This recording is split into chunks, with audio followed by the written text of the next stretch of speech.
conference will also include the National Advisory Committee on Immunizations updates to its statement on recommendations on the use of COVID-19 vaccines. Bienvenue à la conférence de presse d'aujourd'hui qui donnera une mise à jour sur la situation de la COVID-19 au pays et aussi une mise à jour sur la distribution des vaccins contre la COVID-19 au Canada. La conférence d'aujourd'hui inclura aussi les mises à jour de la déclaration du Comité consultatif national de l'immunisation sur ses recommandations au sujet de l'utilisation des vaccins contre la COVID-19. Today, we will hear remarks from Dr. Theresa Tam, Dr. Howard New, and Brigadier General Krista Brody from the Public Health Agency of Canada. They will be accompanied by Dr. Matthew Tunnis, Executive Secretary of the National Advisory Committee on Immunization Secretariat, and by Joël Paquette from Public Services and Procurement Canada to answer questions.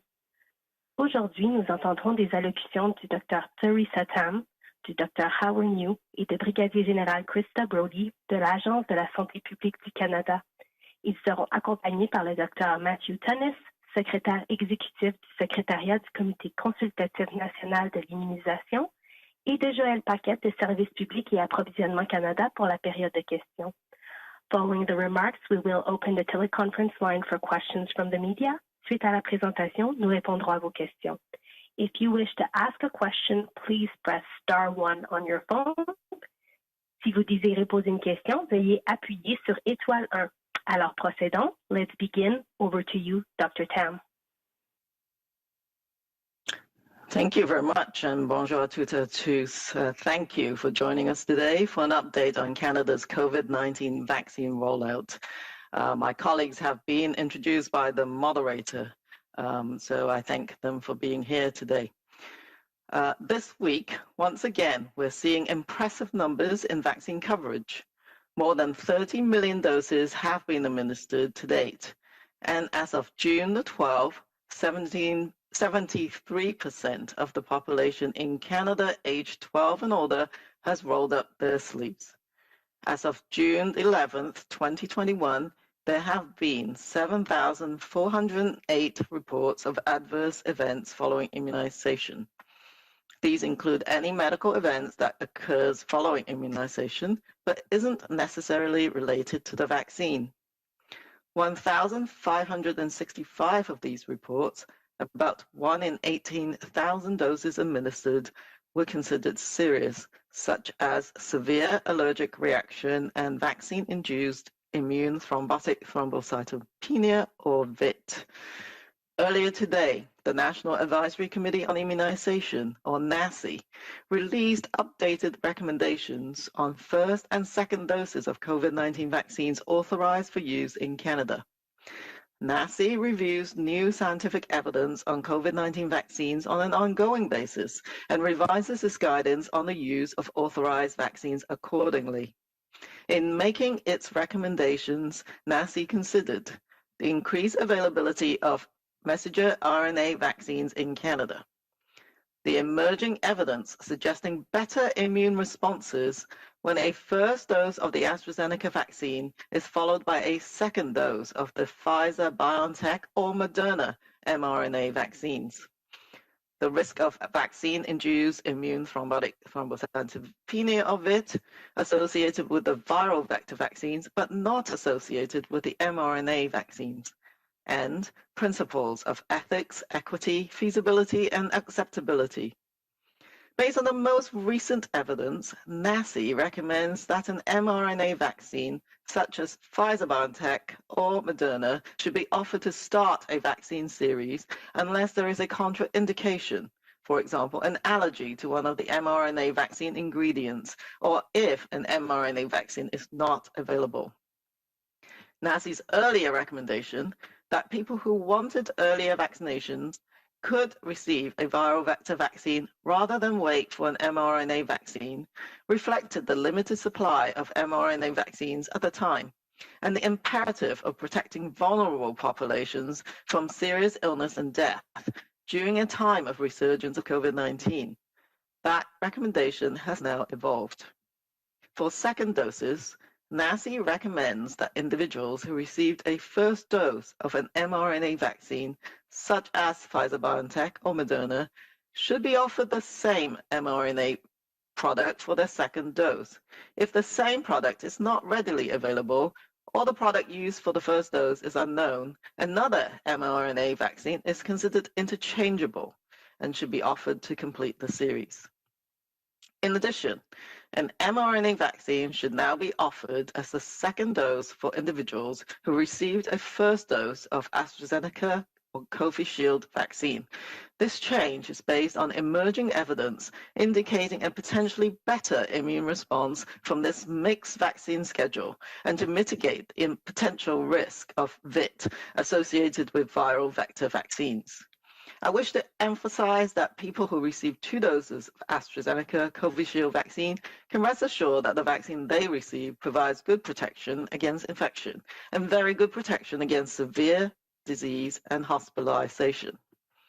We are aware of and are closely monitoring reports of rare cases of myocarditis and pericarditis, heart inflammation, following vaccination with mRNA vaccines. NACI is closely following these reports, as are scientific experts at the Public Health Agency of Canada, Health Canada, and the provinces and territories. There is no clear association yet established between vaccination with an mRNA vaccine and this condition.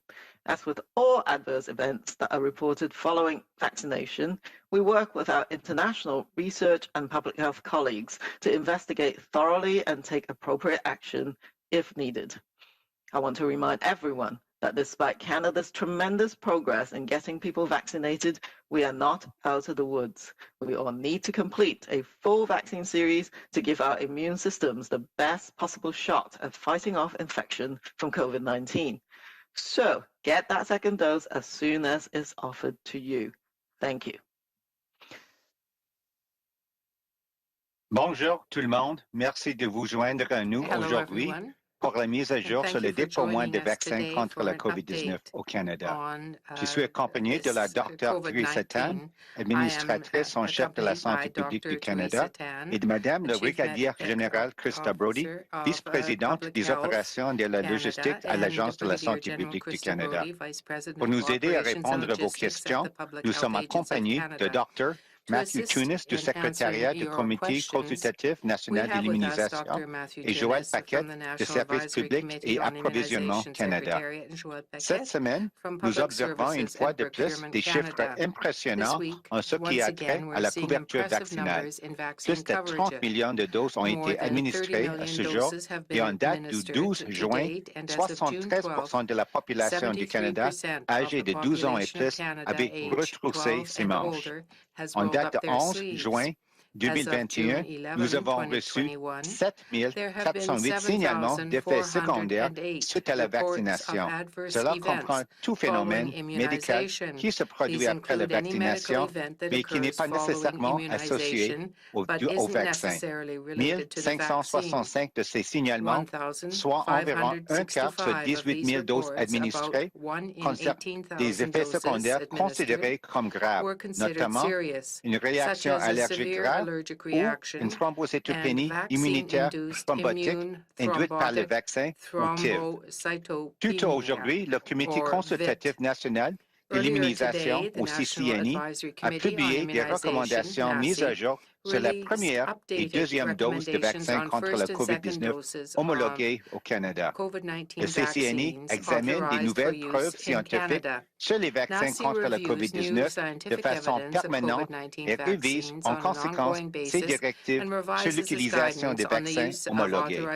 Pour formuler ces recommandations, le CCNI prend en considération la disponibilité croissante des vaccins à ARN messager au Canada, les preuves émergentes qui suggèrent une meilleure réponse immunitaire lorsqu'une première dose de vaccin AstraZeneca est suivie d'une seconde dose des vaccins à ARN messager Pfizer-BioNTech ou Moderna et le reste de la thrombocytopénie thrombotique immunitaire induite par le vaccin ou TIV associé au vaccin à vecteurs viraux, mais non associé au vaccin de ARN messager.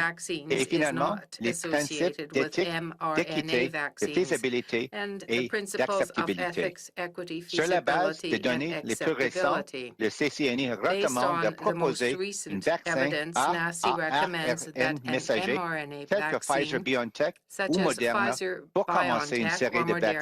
should be offered to start a vaccine series, unless there is a contraindication, for example, an allergy to one of the mRNA vaccine ingredients, or if an mRNA vaccine is not available. Antérieure de CCNI, à savoir que les personnes qui souhaitaient être vaccinées plus tôt pouvaient recevoir un vaccin à vecteur viraux plus tôt que d'attendre un vaccin à ARN messager, reflétait l'offre limitée de vaccins à ARN messager à l'époque et l'impératif de protéger les populations vulnérables contre les maladies graves, les décès pendant une période de résurgence de COVID-19. Cette recommandation est maintenant évoluée. Pour les deuxièmes doses, le CCNI recommande que les personnes ayant reçu une première dose d'un vaccin à ARN messager, tel que Pfizer-BioNTech ou Moderna, se voient proposer le même produit à ARN messager pour leur deuxième dose. Si le même produit n'est pas facilement disponible ou si le produit utilisé pour la première dose est inconnu, un autre vaccin à ARN messager est considéré comme interchangeable et devrait être proposé pour compléter la série. En outre, un vaccin à ARN messager devrait désormais être proposé en deuxième dose aux personnes ayant reçu une première dose de vaccin AstraZeneca ou COVID-19. Ce changement est basé sur des preuves émergentes indiquant une réponse immunitaire potentiellement meilleur avec ce schéma vaccinal mixte pour atténuer le risque de TIV associé au vaccin à vecteur viraux. Je tiens à souligner que les personnes qui ont reçu 2 doses du vaccin AstraZeneca ou COVID-19 peuvent être assurées que le vaccin qu'elles ont reçu offre une bonne protection contre l'infection et une très bonne protection contre les maladies graves et l'hospitalisation. Nous sommes au courant et suivons de près les signalements de rares cas de myocardite et de péricardites, inflammation du cœur suite à la vaccination avec des vaccins à ARN messager. Le CCNI suit de près ces signalements, tout comme les experts scientifiques de l'Agence de la santé publique du Canada, de Santé Canada et des provinces et territoires. Aucune association claire n'a encore été établie entre la vaccination avec un vaccin à ARN messager et cette affection. Comme pour tous les effets indésirables signalés à la suite d'une vaccination, nous collaborons avec nos collègues internationaux de la recherche et de la santé publique pour mener une enquête approfondie et prendre les mesures appropriées le cas échéant. Je tiens à rappeler à tous que, malgré les progrès considérables réalisés par le Canada en matière de vaccination, nous ne sommes pas sortis de l'auberge. Nous devons tous recevoir une série complète de vaccins pour donner à notre système immunitaire la meilleure chance possible de combattre l'infection par la COVID-19. Alors, recevez cette deuxième dose dès qu'elle vous est proposée. Merci. Et maintenant, j'invite le brigadier général Krista Brody à présenter ses remarques.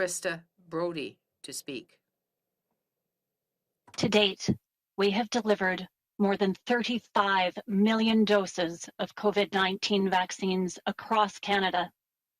This week's distribution of 2.4 million doses of Pfizer-BioNTech, our weekly shipment throughout the month of June, is complete. Yesterday, Pfizer-BioNTech informed us of an adjustment in its upcoming July shipments. They have committed to deliver the full number of doses expected for the month of July. However, we now expect lower allocations in early July and larger allocations later in July to offset. Projections for Moderna have increased since last Friday's announcement.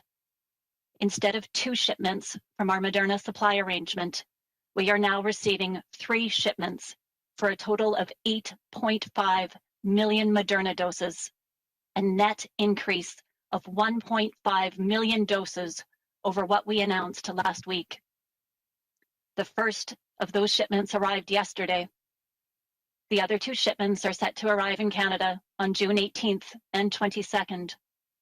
Allocation tables have been updated, and we are processing orders for the provinces in real time to distribute these doses as quickly as possible. We are also receiving a fourth shipment of 1 million doses of Moderna this week, as announced this morning by way of the U.S. dose sharing agreement. These doses will be available for distribution to the provinces next week. These are significant changes from what I announced at last week's technical briefing, and there will be more changes to come as we work with manufacturers to confirm upcoming delivery schedules. Over the next 2 weeks, we are bringing in and distributing more than 14 million doses of the COVID-19 vaccines. This is the big lift. Vaccine supply is rapidly increasing. This allowed us to complete regular shipments to the territories last week and is allowing provincial jurisdictions to accelerate their programs. This week represents the single highest volume in terms of shipments and deliveries completed since we started distributing COVID-19 vaccines in December 2020. In a single week, we are bringing in more doses than we did in all of Q1. We are monitoring closely to ensure we match vaccine supply to anticipated demand as we track closer and closer in the coming weeks to having the appropriate number of doses available to fully immunize eligible Canadians. We are working tirelessly to ensure that we can vaccinate and protect as many people as possible, as quickly as possible. À ce jour, nous avons livré plus de 35 millions de doses de vaccins contre la COVID-19 au Canada. La distribution de 2,4 millions de doses de Pfizer-BioNTech. Notre envoi hebdomadaire tout au long du mois de juin est terminé pour cette semaine. Hier, Pfizer-BioNTech nous ont informé d'un ajustement dans leur prochaine livraison pour le mois de juillet. La compagnie s'est engagée à fournir la quantité totale de doses attendues pour le mois de juillet, mais nous prévoyons désormais des allocations le plus petites en début de juillet et des allocations plus importantes plus tard en juillet pour compenser. Les projections pour Moderna ont augmenté depuis l'annonce de vendredi dernier.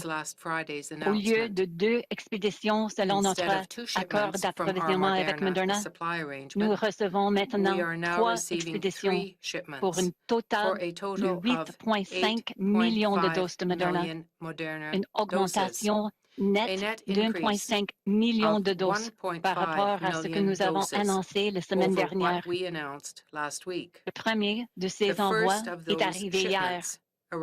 Les 2 autres envois doivent arriver au Canada le 18 et 22 juin.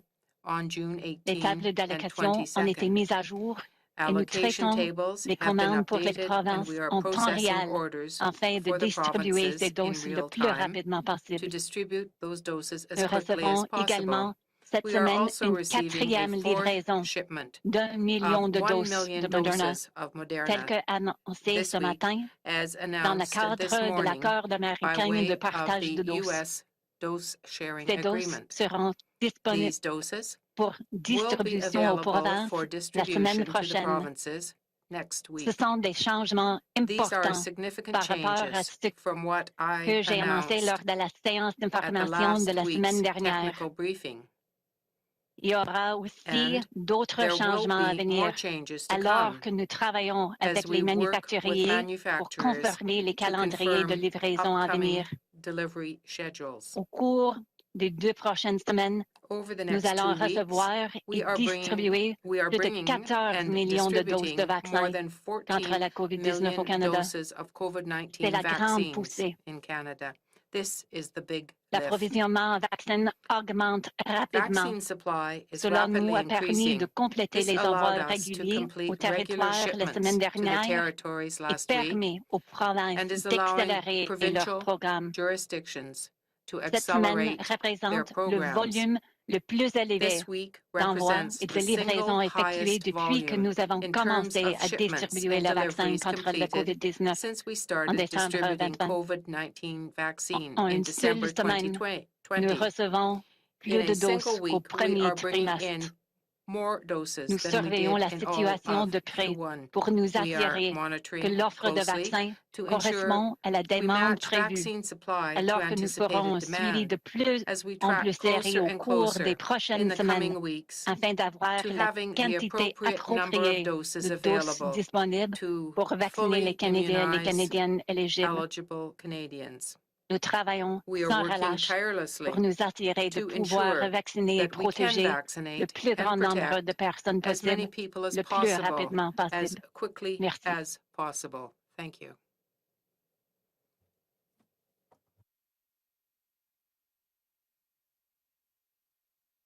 We will now open the phone line to questions. We ask that you limit yourself to one question and only one follow-up. We will be taking your questions in both official languages. Nous vous demandons de vous limiter à une question et seulement une question de suivi. Vous pouvez poser vos questions dans l'une ou l'autre des langues officielles. We will start with the first question. Première question, opérateur. Thank you. Merci. Mia Robson with the Canadian Press. Please go ahead. À vous la parole. Hi, my first question is for Dr. Tam. Just wondering if you could explain a little bit more what evidence NACI's new recommendations are based on. Did we see additional evidence and what's on studies that were showing a better immune response from getting a different second dose? And also if you could provide any updated details or data we have on VITT, particularly after a second dose in Canada, how many cases we have seen so far from after first and second doses.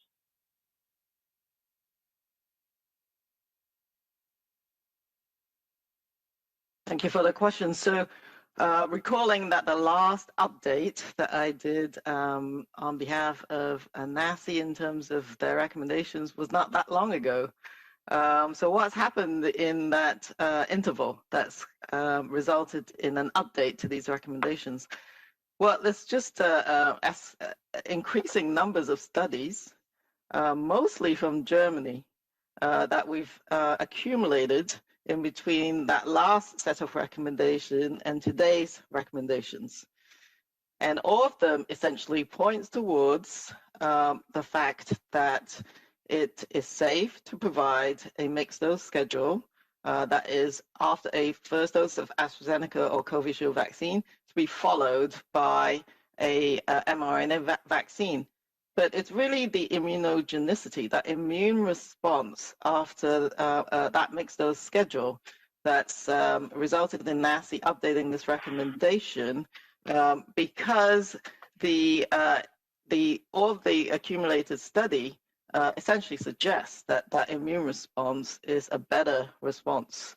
And of course, we will continue to monitor this in sort of the real life basis as vaccines are rolling out. But that's really not that there was at least 3 studies from Germany. And today we're just catching up to the 4th study from Germany, which essentially shows the same thing, that immune response, that antibody response, but also the cellular response, those T cells and other part of the cellular immune system performed very well and seems to have a superior response with that mixed schedule.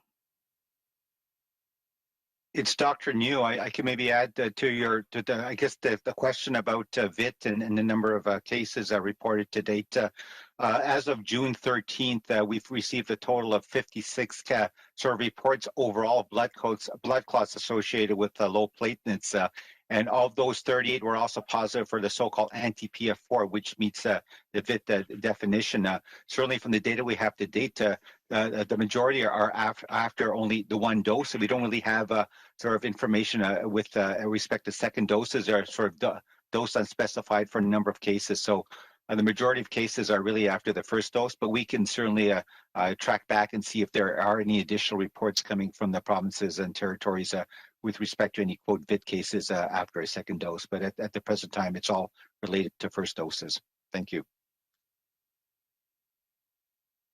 Thank you. And I'm also wondering, Dr. Tam or Dr. New, is there any suggestion yet that somebody who has had a transplant needs an additional dose of vaccine? I know there's been some discussion and study about whether 2 doses is not enough for that population. Just wondering if if there's any consideration for whether transplant recipients should get a 3rd shot sooner than sort of potentially boosters down the road. Thank you for the question. That is an area of active investigation internationally. So NACI is following those studies very carefully.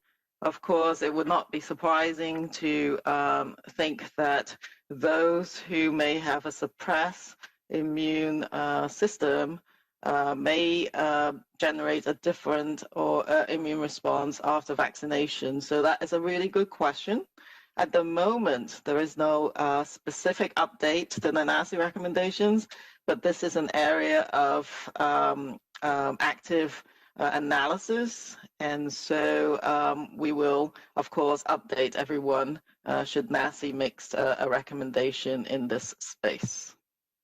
But of course, just to add, there are many individuals in our communities who may not be able to get the vaccine because of underlying medical conditions, or who may not generate a great immune response even after 2 doses. This is why we need to all roll out our sleeves and get 2 doses of vaccine, not just for personal protection, but really to protect those around us who may not be well protected. Thank you. Thank you, Dr. Tam. Next question. Prochaine question. Thank you. Merci. Raymond Fillon avec TVA. Please go ahead. À vous la parole. Merci. Question pour Dr. New. Quelle est l'ampleur de la croissance des cas du variant Delta au pays? On entend parler de l'Ontario, mais et ça monte à l'échelle canadienne. Avez-vous des chiffres précis concernant la montée du variant Delta? Merci pour la question. Moi, je ne suis pas au courant avec les chiffres exacts, mais on sait que partout dans le pays, on a signalé les cas avec le variant Delta.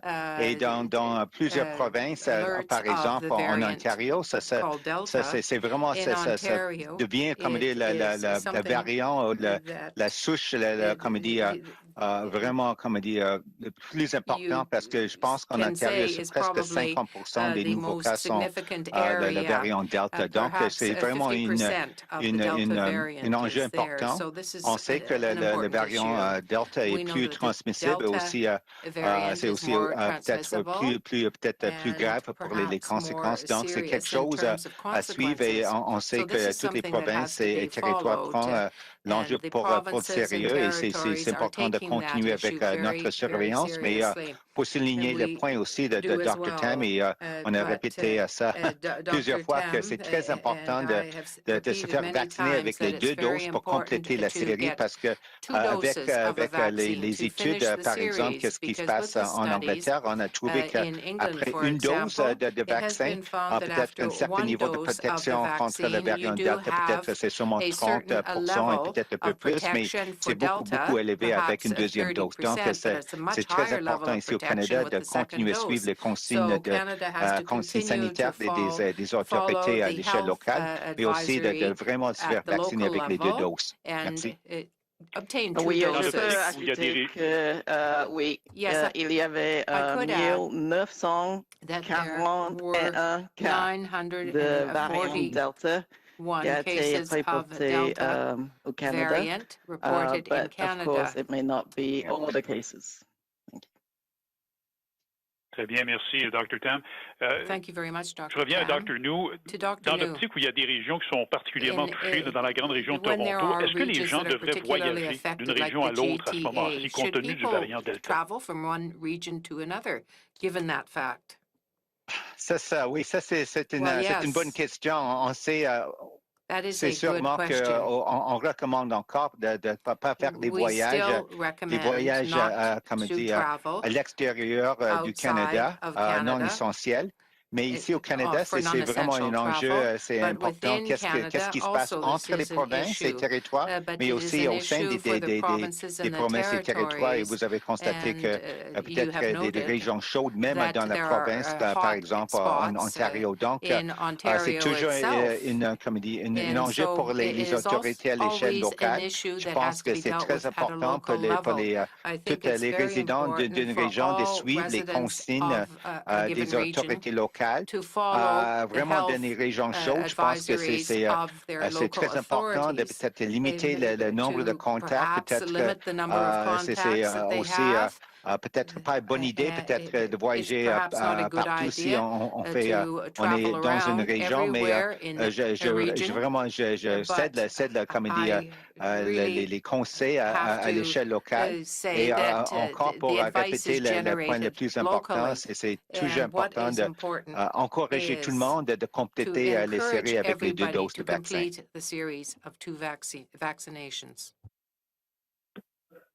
Merci beaucoup. Prochaine question. Next question. Thank you. Merci. Dan Ralph with the Canadian Press. Please go ahead. À vous la parole. Thank you very much. Dr. New, if I may, if I could direct this question to you. The federal government's received the Canadian Football League's request for a national interest exemption for modified quarantine for the upcoming season, and I'm wondering where that might be, and as well as what the examination of the CFL's return to protocols might be, given that the league is looking at resuming play this year. Okay, well, thank you very much for the question. I can remember getting this question last year, and I think we're in a sort of a different situation this year compared to last year, and much more, I think, encouraging. So I think in terms of the NIE, certainly with respect to players crossing the border and so on, I think the CFL has presented their protocols to us. We're obviously in the midst of examining them. But I would say that with the rate of vaccination throughout the country, I think the population as a whole is much more resilient, I would say, in terms of a good level of protection. I would say that the CFL has also given us good protocols in terms of, as you said, testing, maintaining the bubble. The other point I think that's very important is as well that we'll be following is the fact that the CFL games are basically played in outdoor stadiums. So that's already a good starting point with respect to the sort of the summer. Everyone's at least being outdoors.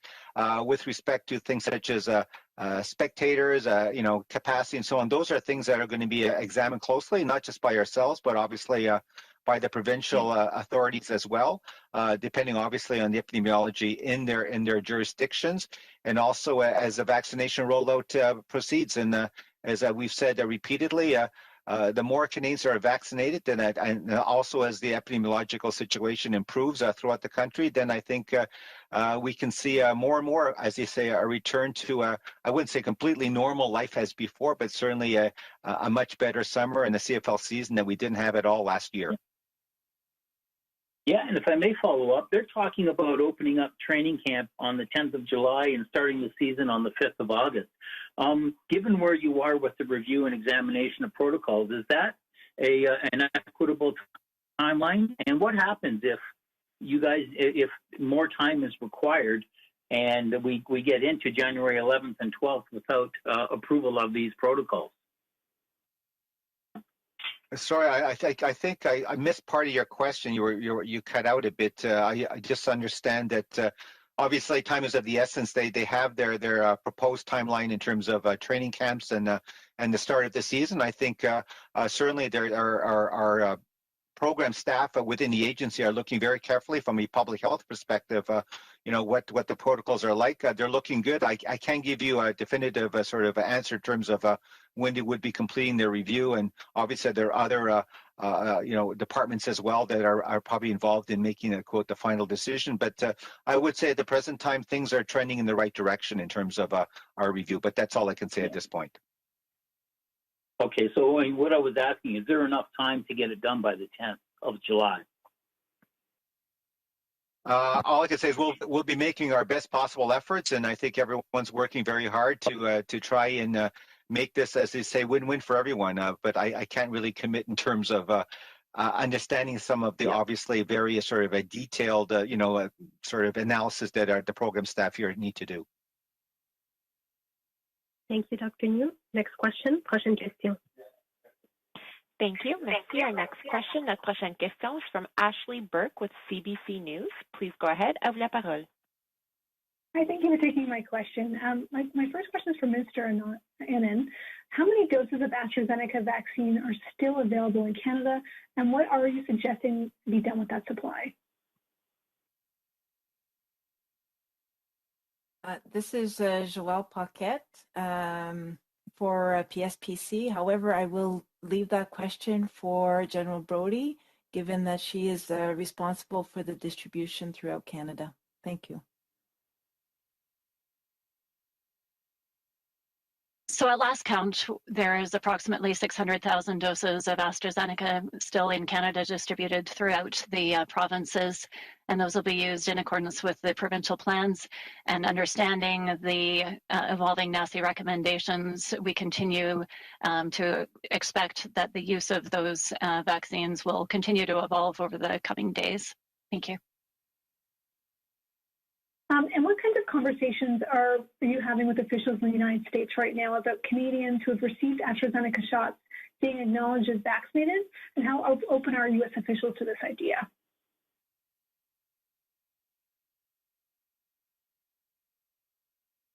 It's Teresa Tam here. Conversations with the United States at both the technical and of course at the more leadership level is ongoing. Those are some of the kinds of details that might be expected to be discussed. So, but I can't give you a specific answer at this point. But I would just like to point out that as Canadians, as people from Canada begin to travel anywhere in the world, you do have to look quite carefully at what the requirements might be of that country.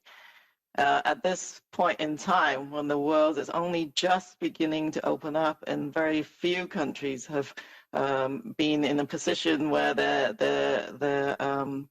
population has been vaccinated, you're going to have to be a bit patient and do some research, because I think the world is evolving as we speak. And what is recommended 1 week might actually shift in real time. So that's the only advice I would be able to give at this point. Thank you. Thank you. Prochaine question. Next question. Thank you. Merci. Our next question, notre prochaine question is from Catherine Lévesque avec la presse canadienne. Please go ahead. À vous la parole. Oui, bonjour à tous. En fait, les questions sont soit pour Mme Paquette ou la brigadière générale Brody. En fait, je cherchais peut-être à avoir plus de clarté sur les livraisons à venir en juillet de la part de Pfizer dans vos annonces d'ouverture. Mme Brody, vous n'avez pas tout à fait dit qu'est-ce qu'on allait avoir par semaine. Donc, je ne sais pas si vous aviez plus de précision là-dessus, si vous pouviez peut-être nous donner une idée de combien de doses on va recevoir à chaque semaine au mois de juillet. Per week. Donc, les allocations originaires étaient pour 2,3 millions de doses par semaine en juillet. Et maintenant, on a une allocation pour 900 000 doses pour la première semaine de juillet, la semaine de 5 juillet, et une allocation pour 1,4 million de doses pour la deuxième semaine de juillet, la semaine de 12 juillet. Et ça, c'est les nombres, les allocations qu'on a maintenant, avec un engagement pour les pleins compléments de 9,1 millions de doses pour le mois de juillet. Merci. Très bien, donc j'en comprends que vous n'avez pas encore à ce moment-ci les confirmations finalement des 2 dernières semaines de juillet pour Pfizer. Maintenant, pour Moderna, je veux juste m'assurer d'avoir les bons chiffres. Donc finalement, ce que vous nous dites, dans le fond, c'est qu'on va avoir donc 8,5 millions de doses de Moderna, 8,5 millions, oui, c'est ça, de doses de Moderna, en plus du million, donc je comprends bien, on va avoir 9,5 millions de doses de Moderna en dedans de 6 jours, en dedans de 4 livraisons. Je me demandais si vous pourriez peut-être nous donner plus de clarté sur les livraisons, les chiffres qu'on a reçus hier, qu'on va recevoir le 18 juin et qu'on va recevoir aussi le 22 juin. Je ne sais pas si vous pouvez nous dire combien de millions à chaque fois qu'on va recevoir. Merci. Donc, entre les 3 livraisons qui viennent de notre arrangement d'approvisionnement régulière, on va avoir 8,5 millions de doses. Donc, la semaine passée, j'ai annoncé 7,1 avec 2 livraisons. Maintenant, c'est 8,5 avec 3 livraisons.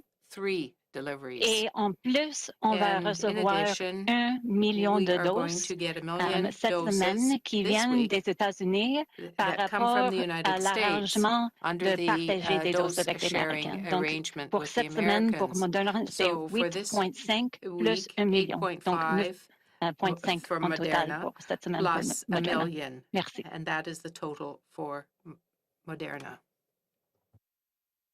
Merci beaucoup. Prochaine question. Thank you. Merci. Once again, please press star 1 at this time if you have a question. De nouveau, veuillez appuyer sur étoile 1 si vous avez une question. Our next question, notre prochaine question, is from Annie Bergeron-Olivier avec CTV National News. Please go ahead. À vous la parole. Hi, thank you for taking my question. I'm wondering what your message is to people who received 2 doses of AstraZeneca. Some people we've been talking to have received their second dose of AstraZeneca just minutes before your press conference. What is your message to those people who have continued to follow NACI's and Health Canada's advice regarding AstraZeneca, who now feel like they have been lied to, that they have been misled by your government, by NACI, by Health Canada, and are now confused, frustrated, and angry that once again, the rules are changing? Yes, this is Teresa Tam. So NACI's advice has evolved over time according to the available evidence. So I believe that the committee has been extremely transparent and extremely careful and be timely with the advice. And it is difficult, of course, working and in this environment of change, and also to catch up with the recommendations. So I totally recognize that this is difficult for many. But what I would say is that those who've received 2 doses of AstraZeneca COVID vaccine, you've been provided with good protection against infection. But more importantly, AstraZeneca vaccine provides good protection against severe illness and hospitalizations. I'll just point out that even with the Delta variant, of course, 2 doses of AstraZeneca vaccine is important. It's that second dose. Whichever vaccine you get, that second dose is important. So you just made a really good choice of having had that second dose. But 2 doses of AstraZeneca actually provides really good protection against hospitalization in the UK study against that Delta variant. So I think people should feel very comfortable that they've received the vaccine that provides them with that kind of protection. Thank you. And my follow-up is, you just said that somebody who got 2 doses of AstraZeneca made a very good decision, that they are well protected. So why change the advice? And going along with that, there are some people with AstraZeneca who are already facing some challenges. Look at Bruce Springsteen concert in New York saying that people who have AstraZeneca are not allowed to go because it's not approved by the FDA. So what confidence do you have that people who get any type of a mixed dose, whether it's AstraZeneca mixing or who mix with Pfizer, will be allowed to travel to places like the U.S. and will not face barriers because of decisions that Canada has made? It's Teresa Tam again. So I just want to emphasize that there is of course, the effectiveness from the 2-dose AstraZeneca or mixed dose. But one of the evolving evidence, of course, over time has been the observation of the rare but serious thrombosis event with low platelets. That, of course, played into the NACI advice, and that also is then balanced with the epidemiology of the time. And so it is a somewhat complex sort of way of looking at vaccine programs. But I think that Canadians have been extremely collaborative and patient with the evolving advice. So I do think that you've got your AstraZeneca vaccine, and these rare side adverse events occur within a few weeks, and so I think that you should feel fine after that period has passed. These are rare events, but we want to make sure people know that they occur, and then when they get the informed consent, that that information is provided. So I believe the committee has been very transparent with that, and people shouldn't get a vaccine until they've understood or the important information that goes with that decision.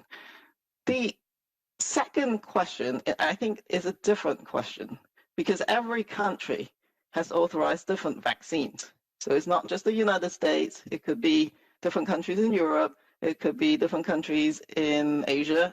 I mean, they're all making different policy decisions at the moment.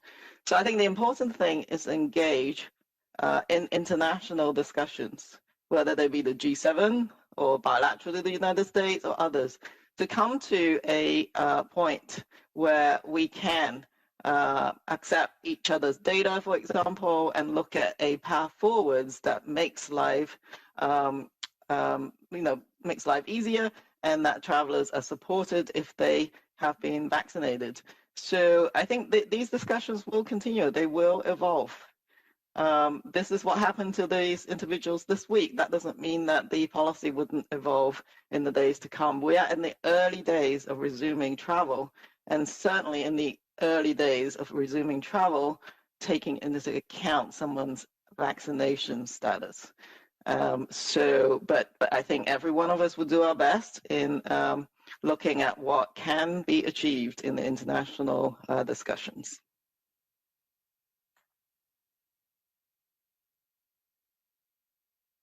Thank you, Dr. Tam. That will be all for today's press conference. C'est ce qui met fin à la conférence de presse pour aujourd'hui. Any additional questions can be directed to Media Relations at Public Health Agency of Canada. Si vous avez d'autres questions, n'hésitez pas à communiquer avec le Bureau des relations avec les médias à l'Agence de la santé publique du Canada. Merci beaucoup et bonne fin de journée.